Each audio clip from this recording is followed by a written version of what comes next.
In February 1945, nearly 70,000 American Marines landed on a tiny volcanic island defended by thousands of Japanese soldiers who had prepared to fight to the death. In February 1945, American forces were closing in on Japan.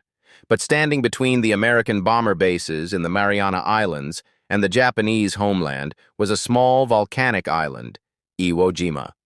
Iwo Jima contained Japanese airfields that could threaten American bombing missions. If the Americans captured the island, they could use its airfields for fighter escorts and emergency landing facilities for damaged B-29 bombers returning from Japan. Japan knew exactly how important the island was. Its defenders spent months transforming Iwo Jima into a massive fortress. Japanese soldiers dug thousands of caves, tunnels, bunkers, and underground positions into the volcanic rock. They were commanded by Lieutenant General Tadamichi Kuribayashi, who understood that Japan could not defeat the American invasion force in a conventional battle. Instead, he planned to make the Americans fight for every yard.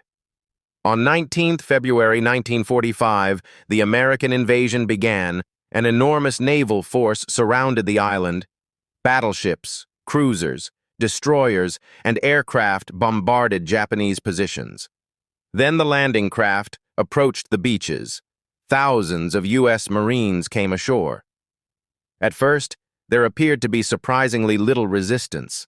Then the Marines reached the volcanic slopes. Japanese guns and machine guns suddenly opened fire. The beaches became a killing zone. But the Marines continued advancing.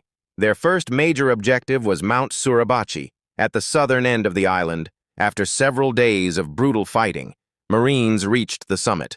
On 23rd February, they raised the American flag over Mount Suribachi. The photograph of the flag raising became one of the most famous images of the entire war. But the battle was far from over. Thousands of Japanese soldiers remained hidden throughout the island's underground defenses.